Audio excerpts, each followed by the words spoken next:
In this video, we're going to be discussing how to create groups in the Automotive Technology Online Curriculum. One of the reasons that you might want to create groups is if you have more than one instructor who's using the site, then it's more efficient, more effective if each instructor only has to look at their group of students. And so we can create groups for each instructor and put their students in their group, and then when they go to look at grades or assignments, then all they have to do is use that group name, and then they have access to only their students. Also, it's just a way for an instructor to be able to look at smaller groups of students. If you have gifted students in your class, if you have students that have individual learning plans that you need to keep track of, if you have students who are going to Skills USA, if you have students who are doing internships or want to do an internship, if you're going on field trips and you want to know who's going, who wants to go, these are all groups that you can set up, and it's just a way for you to select and look at any select number of students for any reason that you might have. But in Moodle,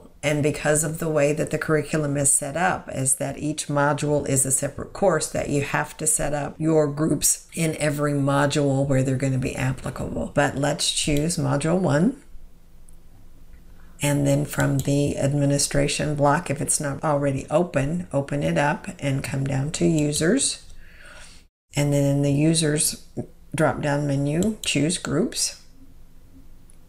And the very first time that you make your first group, it's going to be all blank and you won't have all of these options. But we're going to create a group. So click on Create Group. And you can give your group a name.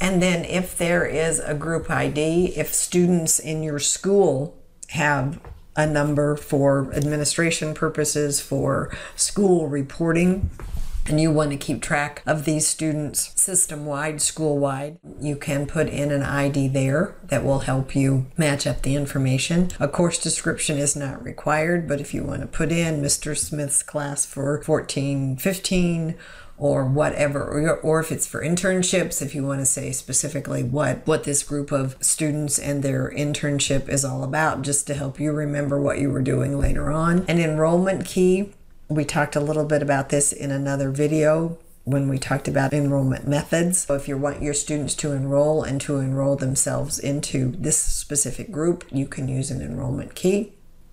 And the hide picture is no, and I'm going to go ahead and drag and drop a picture in here. It's just kind of another way to recognize the group. So if you're doing groups of students and you have the time, effort, and want to, you could get that group of students together and take a group shot of them, and then it's going to be in the system. I'm just going to grab a picture and drag and drop it in here.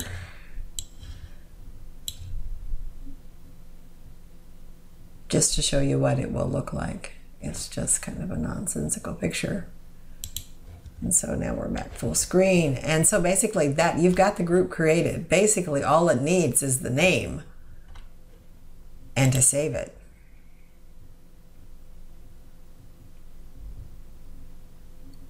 And now we have Mr. Smith's class, but we need to put some students in that class. And so we need to come over here to where it says Add Remove Users and click on that, and it will populate the list of who is eligible, potential members who's eligible to be in that group. And in this case, in this software, in Moodle, the Windows keystrokes work. And I'm sorry, I don't know what they are on a Mac, but if you click on that first student, if it's Alpha student, and hold down the Shift key, then all those students are highlighted and they can be moved over. And then if you hold down the Control key and press whoever else you need to move over there and hit the Add button, then those students are added to your group. And you can go back to Groups, and you can create another group. And so now we have Mr. Jones. And Mr. Jones doesn't have a picture. But again, we're going to add students. And the nice thing about groups is that students can be in more than one group. As I indicated, if you have groups for instructors and then you have groups for gifted students, your internship students, your Skills USA students, that's okay. So in this case, you're going to have to remember who we put in there. So I think we need Etta here. And then if I come down here and hold down the shift key, no, it's not what I'm going to do. If I do Etta, okay, and I'll do the control key and click the rest of the students, then they're all highlighted and they're going to be added to Mr. Jones's group. And we're back to groups. Now, if we want to see what that looks like, if we go back to the module where we just created those groups and we come down to grades, this separate groups field now has a drop down. Before it just said all participants. But because I just created the groups and was in that group, it has Mr. Jones's students listed here. And Mr. Jones's students, none of those students have finished any of the unit tests. So let's look at Mr. Smith. Okay, and one of his students has finished 3 of the unit tests. And if we do all participants, then we can see all of the participants who have completed any grades. And that's basically pretty much it. Anytime that you have this option in a module, it'll have your drop down and you'll be able to go in and choose that group of students that you want to work with at that particular time. I think that about wraps it up. We'll take us back to the module.